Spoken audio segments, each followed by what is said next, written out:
Ma'am, open that bag now, or I will do it for you. In a polished Dallas shopping mall, a group of officers and security staff humiliate a quiet black woman they assume is a thief, never realizing they are about to threaten a police captain who has the authority to end their careers on the spot. Before we go any further, comment where in the world you are watching from and make sure to subscribe because tomorrow's story is one you don't want to miss. The late afternoon sun filtered through the massive glass skylights of Highland Crest Mall, casting warm, golden patterns across the pristine marble floors. The air carried a faint blend of designer perfume and freshly brewed coffee drifting from a nearby cafe, while the steady murmur of shoppers created a soft, rhythmic backdrop. Denise Carter walked through the corridor with an unhurried, measured pace, her posture straight, her expression composed. She wore a simple navy sweater, tailored slacks, and low heels. Nothing flashy, nothing that demanded attention. To most people passing by, she looked like any other woman finishing errands before heading home.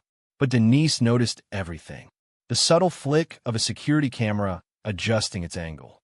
The way conversations dipped for just a second as she passed certain groups. The slight tightening of a stranger's grip on a handbag. Years of training had sharpened her awareness into something instinctive, something that never truly turned off. Still, today was supposed to be different. Today was supposed to be quiet. She paused briefly outside a boutique window, her gaze settling on a delicate silver bracelet displayed against velvet. A small smile touched her lips, softening the firmness of her features.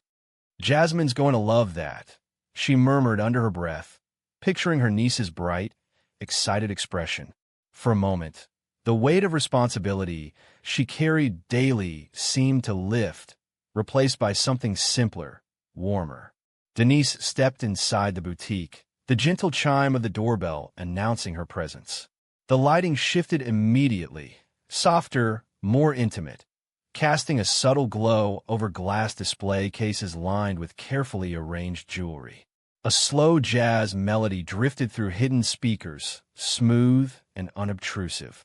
Behind the counter, a woman in a fitted blazer glanced up. Linda Whitmore. Her smile appeared quickly, but it did not quite reach her eyes. "Can I help you?" she asked, her tone polite on the surface, yet edged with something colder. Underneath. "Just browsing for now," Denise replied calmly, her voice even controlled. She moved toward the display, her fingers resting lightly against the glass as she leaned in to examine the bracelet more closely. She did not rush. She never rushed. But as she stood there, taking in the fine details of the piece, something shifted in the atmosphere, subtle, almost invisible to anyone not paying attention. A presence at the edge of her awareness. The faint sound of heavier footsteps pausing just outside the entrance. Denise did not turn immediately. She did not need to. She had already recognized the pattern. And just like that, the quiet afternoon she had hoped for began to unravel, one calculated step at a time. Denise's fingers remained lightly resting on the glass case, her attention seemingly fixed on the bracelet. But her awareness shifted outward, tracking every movement behind her without turning her head. The faint murmur of a radio crackled just beyond the boutique entrance, followed by the unmistakable rhythm of boots slowing to a stop. Miller stepped inside first, his broad shoulders filling the doorway, his gaze sweeping the store before locking onto Denise with a focus that was anything but casual. Davis hovered just behind him, less confident, his eyes darting between Denise and the customers who had begun to sense the tension tightening in the room. Linda straightened behind the counter, her posture sharpening as if reinforced by their presence. Her earlier politeness thinned into something more rigid, more controlled. "Ma'am," she called out, her voice carrying farther than necessary, drawing attention from a couple browsing near the back. Denise turned slowly this time, meeting Linda's gaze with calm steadiness. "Yes. I'm going to need you to keep your hands where I can see them," Linda said, her chin lifting slightly, authority creeping in her tone despite the fact she held none. A subtle shift rippled through the boutique. One customer froze mid-step. Another pretended to examine a display while clearly listening. Denise's brow furrowed just enough to register confusion, but her voice remained even. My hands are on the counter. Is there a problem? Miller stepped forward, inserting himself into the space with deliberate weight, his presence meant to dominate. We've had reports of suspicious activity, he said, his eyes flicking pointedly to her purse. We just want to make sure everything checks out. Denise glanced at him, then at Davis, who avoided direct eye contact, his jaw tightening as if unsure how far this was about to go. Suspicious activity, Denise repeated quietly, the words measured, as though she were testing them for weight. That's a serious claim. Linda moved around the counter now, keys clutched tightly in her hand, her heels striking the floor in sharp, decisive taps. A piece from this display is missing, she announced, louder this time, ensuring everyone within earshot could hear.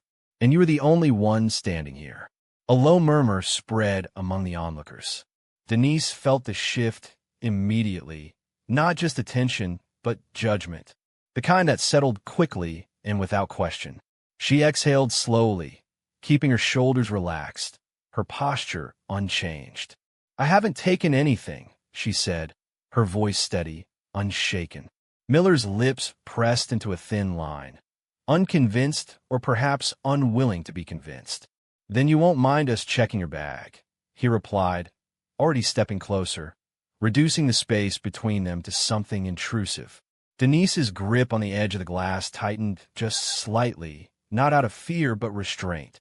I do mind, she answered, still calm, though there was a firmness now that had not been there before. Unless you have a valid reason beyond assumptions. That word, assumptions, landed harder than anything else she had said. Miller's expression darkened, his stance becoming more aggressive, his chest lifting as if challenged. Davis shifted uncomfortably, glancing toward the entrance where more footsteps approached. The situation was no longer contained. It was escalating, drawing in a higher authority, and Denise could feel it unfolding with a precision she knew all too well. The quiet afternoon was gone. In its place stood a stage being set, each player stepping into position, each decision narrowing the path toward something far more serious than a simple misunderstanding. The approaching footsteps grew heavier, more deliberate, until Officer James Raines appeared at the entrance of the boutique, his presence cutting through the room like a blade. His uniform was immaculate, his badge catching the soft boutique lighting. But it was his expression that commanded attention, a tight jaw, narrowed eyes, and a confidence that bordered on contempt. He did not ask what was happening. He assumed. What have we got? Raines asked, his voice low but carrying, each word edged with authority. Miller straightened immediately, almost eager. Possible shoplifting. Item missing from a case. She's the only one who had access. Raines' gaze shifted to Denise, slow and assessing, lingering not with curiosity, but with judgment already formed. Denise met his stare without flinching, her posture unchanged, her breathing steady, as if the weight of his authority meant nothing at all. Ma'am, Raines began, stepping closer, his tone falsely measured. I'm going to need you to cooperate. That means stepping away from the display and placing your hands where I can see them clearly. Denise lifted her chin slightly, her voice calm, controlled. My hands have been visible this entire time. I have not taken anything. Raines let out a quiet exhale through his nose, the kind that signaled impatience rather than consideration. That's not for you to decide, he replied, circling slightly to her side, positioning himself to control the space. Right now, you match the situation we're dealing with. A faint ripple of tension moved through the room. More onlookers had gathered near the entrance, their whispers hushed, but constant, phones subtly raised. Denise could feel their eyes, their assumptions settling in before facts ever had a chance. Officer, she said evenly, her tone still respectful but firmer now, you are escalating this without cause. Raines stopped, turning fully toward her, his expression tightening as if her composure itself was an offense.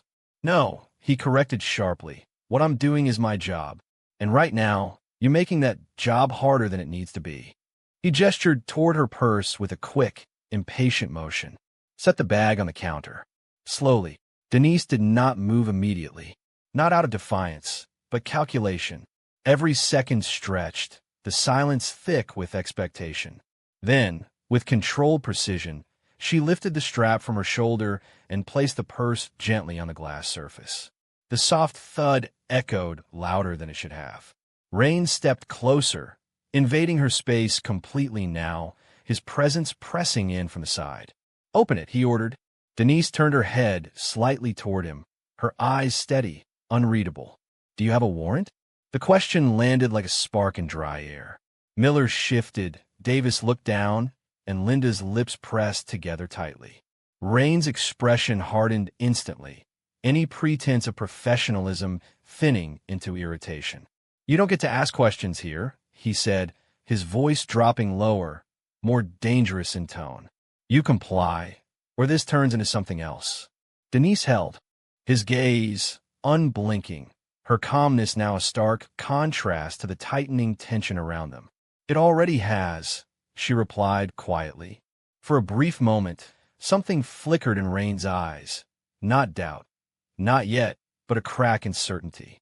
Then it vanished, replaced by something harsher. His hand moved toward his cuffs, not drawing them, but making sure the gesture was seen, understood. A silent warning. The line had been crossed, and everyone in that room could feel it. Rain's hand resting near his cuffs was not a bluff. It was a declaration. The subtle shift in his stance, the way his shoulders squared and his chin tilted forward, signaled that restraint was no longer part of his approach. "Last chance," he said, his voice tightening, no longer masked with politeness. "Open the bag, or I will." Denise did not step back. She did not raise her voice. She simply turned slightly toward the counter, her hand still resting near the purse, her expression composed in a way that only seemed to aggravate him further. "You are making a mistake," she said, each word measured, deliberate. That calm, unshaken, unwavering, landed harder than any protest.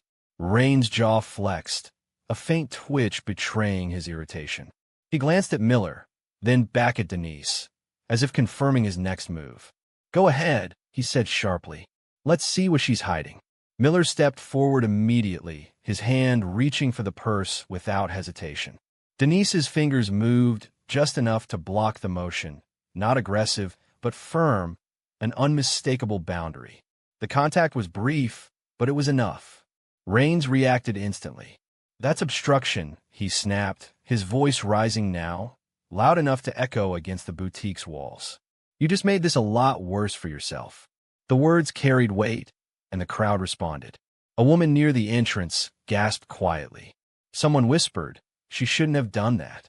The narrative was shifting, tilting further against Denise, fed by volume rather than truth.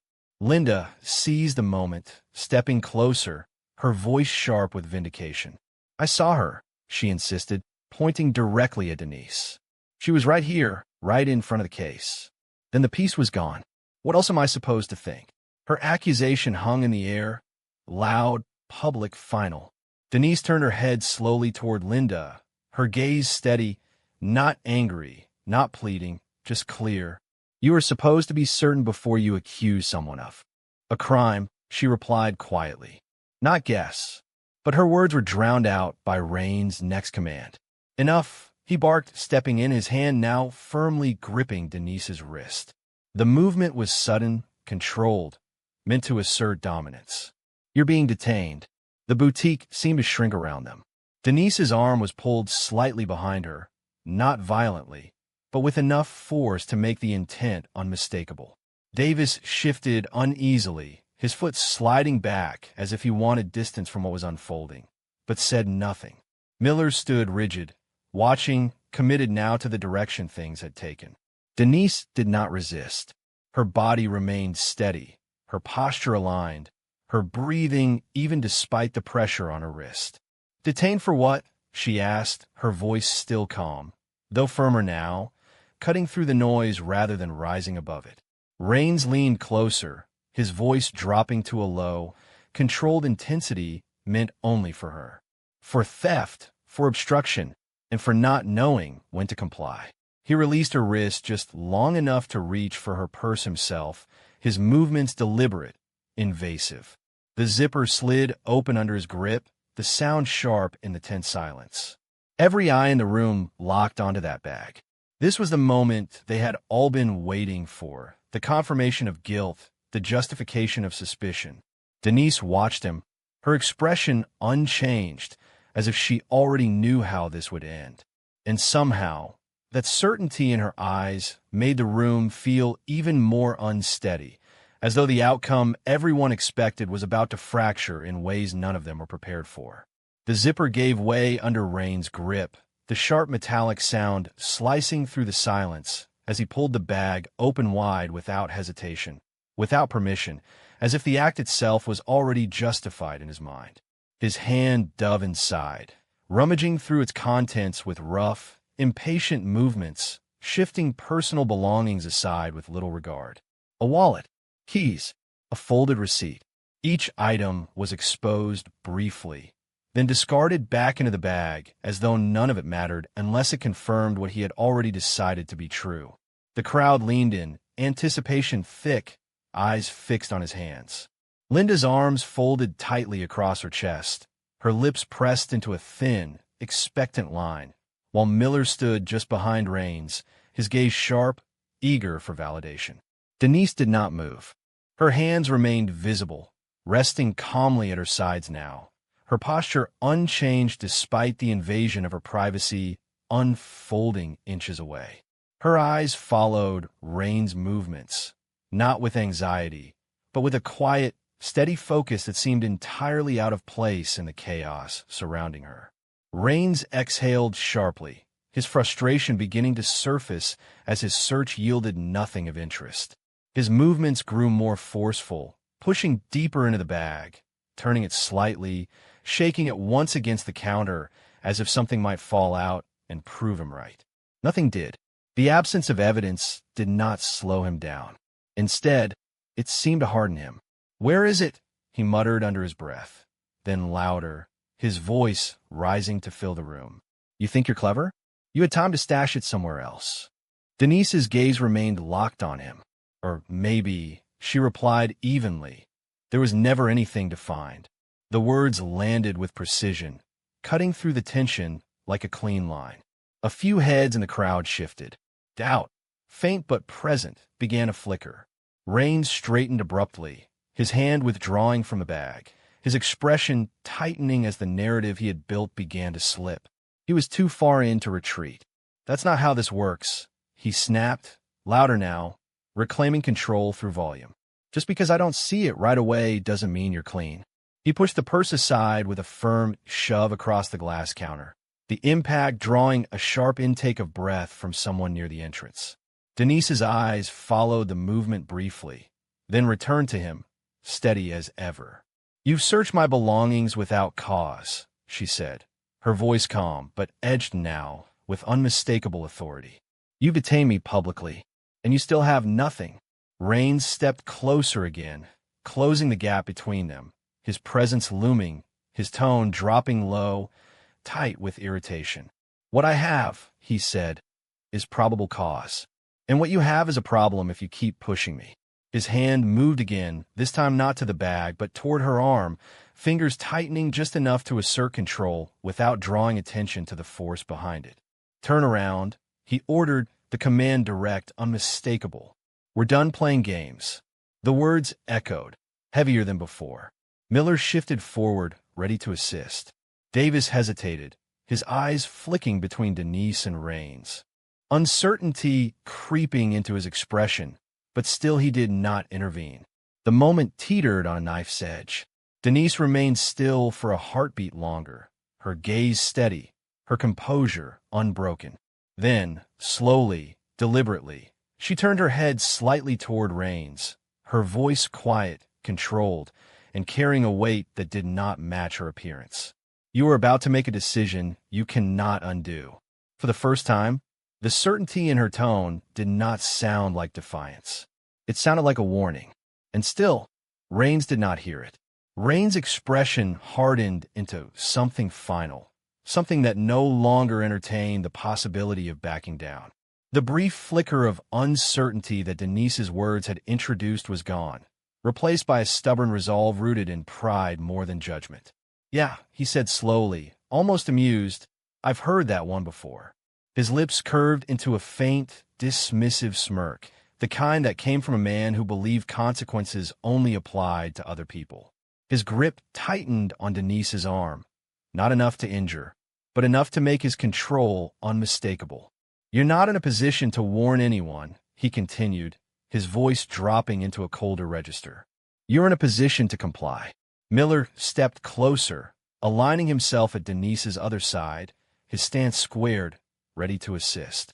Davis lingered a half-step behind, his shoulders tense, eyes flicking between Rains and Denise, as if something about this no longer felt routine. The crowd had grown thicker now, a quiet ring of witnesses forming at the edges of the boutique. Phones were no longer subtle. Screens were raised openly, recording, capturing every word, every movement. Denise noticed. Of course she did. Her gaze drifted briefly across the faces, curious, judgmental, uncertain, before returning to Rains. Still steady, still composed. "This is your last chance," Rains said, his tone sharpening as he reached for his cuffs, pulling them free in a slow, deliberate motion designed to be seen. The polished metal caught the soft boutique lighting, glinting as they swung slightly from his grip. The sound they made was soft, but it carried. Final, decisive. "Turn around. Hands behind your back."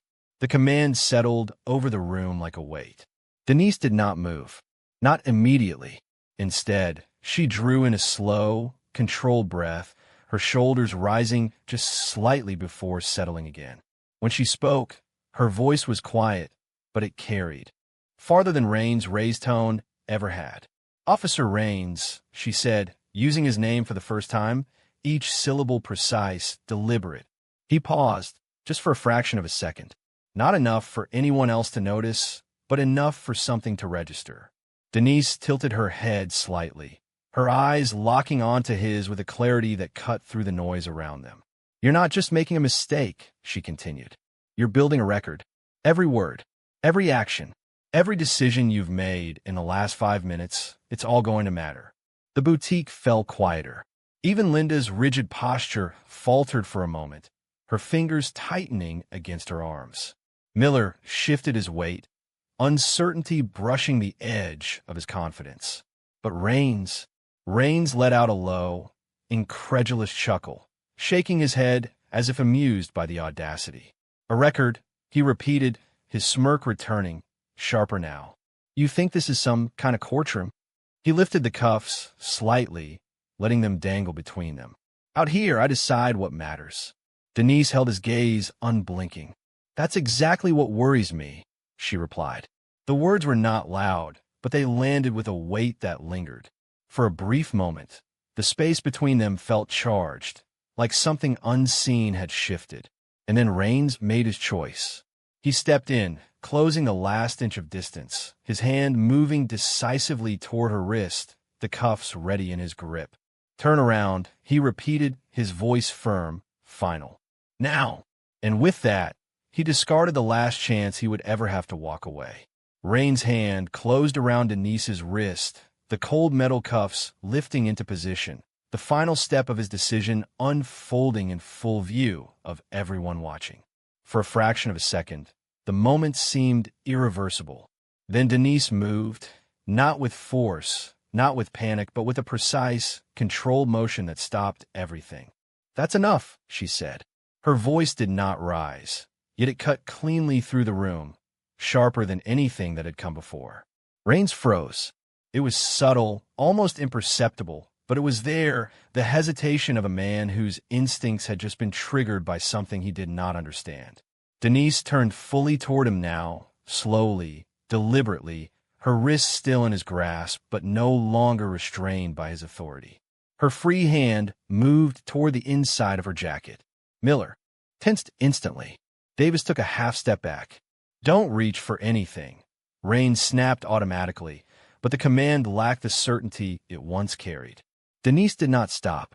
She reached inside her jacket and withdrew a small leather case. Worn but immaculate, the kind that carried weight long before it was opened. Without breaking eye contact, she flipped it open and held it up between them. The badge caught the light first. A polished shield, unmistakable in its design, its engraving precise and official. Then the identification beneath it. Captain, Dallas Police Department. The silence that followed was absolute. Rains did not blink. His grip loosened, not by choice, but by instinct, as the meaning settled in. His eyes moved from the badge to her face and back again, as if trying to reconcile two realities that refused to align. No, he murmured, barely audible. Denise did not move the badge closer. She did not need to. Captain Denise Carter, she said, her voice calm, steady, carrying the full weight of authority she had withheld until now. 22 years on the force. Internal command, oversight. Each word landed with precision. Miller's posture collapsed almost instantly, his shoulders dropping as the confidence drained from his stance. Davis looked down, his face tightening, the realization hitting him all at once. Linda's hand flew to her mouth, her earlier certainty dissolving into something closer to panic. But Rains stood frozen, his hands still hovering near the cuffs, now forgotten, useless. The color had drained from his face, replaced by a rigid stillness that spoke louder than any reaction. Denise closed the badge slowly, the soft click echoing in the silence. "You detained me without cause," she continued, her gaze never leaving his. "You conducted an unlawful search. You escalated a situation based on assumption, not evidence. And you did it publicly." Each statement stripped away what little ground he had left. Rain's throat moved as he swallowed, his eyes flicking briefly toward the crowd. Phone still raised, recording everything, before snapping back to her. For the first time since he entered the boutique, he had nothing to say, nothing to command, nothing to control. Denise took a small step forward, not aggressive but undeniable. "And now," she said quietly, "you get to live with that decision." The cuffs slipped slightly in Rain's hand, the faint clink of metal breaking the silence as the weight of what he had done settled fully into place. Around them, the room had changed. The judgment was gone. The balance of power had shifted completely, and there was no undoing it. The faint clink of the cuffs slipping in Rain's hand echoed louder than it should have, a small, hollow sound that now carried the weight of everything collapsing around him. He did not move to secure them again. He did not issue another command. Instead, his hand lowered slowly, almost mechanically, as if the strength had drained from it entirely. Denise watched him for a moment longer, her expression steady, then shifted her attention past him. "Miller," she said, her voice firm now, no longer quiet, no longer restrained. The name alone made him flinch. He straightened instinctively, but the posture he tried to recover felt empty, stripped of the authority he had borrowed just minutes ago. "Step back," Denise ordered. "Now." He obeyed immediately, taking 2 quick steps away from her, his eyes dropping to the floor. Davis followed without being told, retreating further, creating distance as if proximity itself had become dangerous. Denise turned slightly, scanning the room with a measured calm that contrasted sharply with the tension still hanging in the air. "No one leaves," she said, not loudly, but with a clarity that carried. "Everything that just happened stays documented." Several phones remained raised, but now they were no longer tools of curiosity, they were evidence.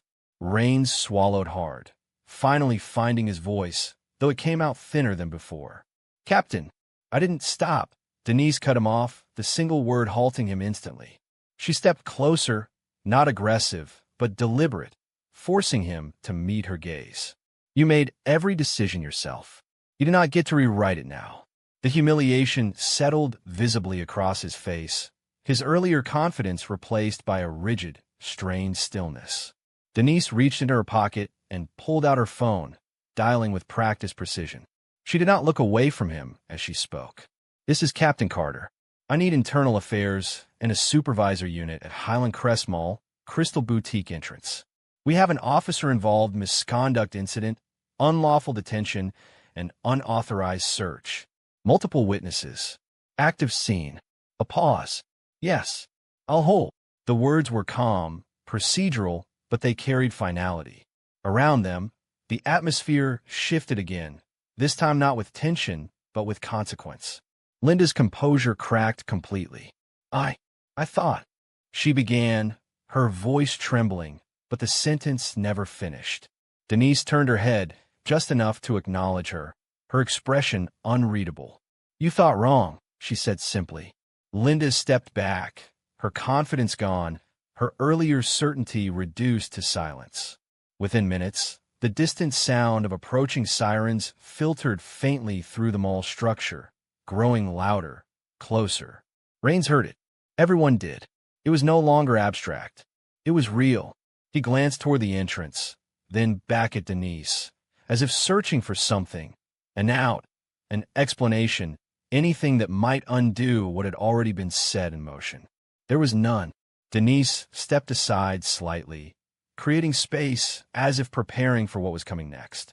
You will remain where you are, she instructed, her tone leaving no room for interpretation. Raines nodded, barely but enough. The man who had commanded the room minutes ago now stood still, silent, waiting to be judged, waiting to be seen for exactly what he had done. And as the first uniformed supervisors appeared at the entrance, their eyes already scanning, already assessing, the truth of the situation settled fully into place. Not as an argument, not as a question, but as a record that could not be erased. The arrival of the supervisors shifted the atmosphere completely, not with noise or force, but with quiet authority that settled over the boutique like a steady hand restoring order. Their presence was composed, deliberate, eyes sharp as they took in every detail. The open purse on the counter, the cluster of witnesses, the rigid posture of Officer Raines, standing exactly where he had been told. One of the senior officers stepped forward, his voice calm, but unmistakably firm. Captain Carter, he acknowledged with a slight nod, respect clear in both tone and posture. Denise returned the nod, her expression steady, professional, as she stepped aside to give them a clear view of the scene. Everything is contained, she said. Multiple witnesses. Recorded. The supervisor's gaze shifted to Raines, then to Miller and Davis, reading the situation without needing further explanation. Officer Raines, he said, the title now carrying a different weight, stepped forward. Raines obeyed, his movements stiff, measured, as though every step carried the weight of consequence. There was no resistance, no argument, only the quiet, heavy realization that the authority he had relied on moments ago had turned inward, now directed at him. Miller and Davis followed, their earlier confidence gone, replaced by silence and lowered eyes. Behind them, Linda stood motionless, her earlier certainty dissolved into a fragile stillness, her hands clasped tightly as if trying to steady herself against what had unfolded. Denise watched without expression as procedures began. Questions asked, statements initiated, the careful documentation of every action that had taken place. It was not chaotic. It was methodical, precise. Justice, not as spectacle, but as process. The crowd began to thin slowly, the tension that had once drawn them and now replaced by a quiet understanding. A few lingered just long enough to offer Denise a brief nod, a look of acknowledgement, something unspoken but clear, respect where there had once been doubt. Denise turned back to the counter, her movements calm as she reached for her purse, adjusting it lightly over her shoulder as if reclaiming something that had been momentarily taken, not physically, but symbolically. Her eyes drifted once more to the bracelet inside the display case. For a brief moment, the earlier warmth returned, the simple intention that had brought her here in the first place. "I'll take that one," she said to Linda, her voice even composed. Linda blinked, startled, then nodded quickly, her hands trembling slightly as she unlocked the case. There was no arrogance left in her posture now, only careful attention, a quiet correction of everything that had gone wrong. The transaction was completed in silence. the soft rustle of tissue paper, and the gentle placement of the bracelet into a small box carrying a weight far beyond its size. Denise accepted it with a small nod, her gaze steady but not unkind. Then, without another word, she turned and walked toward the exit. The mall beyond felt different now, lighter, quieter, as if something unseen had been set right. The golden light still poured through the skylights, casting long reflections across the polished floor. People moved as they had before, conversations resumed, life continuing in its steady rhythm. But as Denise walked through it, there was a subtle shift in the way others saw her. Not as someone to question, not as someone to follow, but as someone to respect. She stepped out into the open corridor, the soft hum of the mall surrounding her once again. And for the first time since entering, the day felt like it belonged to her again. Not because anything had changed in the world around her, but because the truth had been seen and it had held.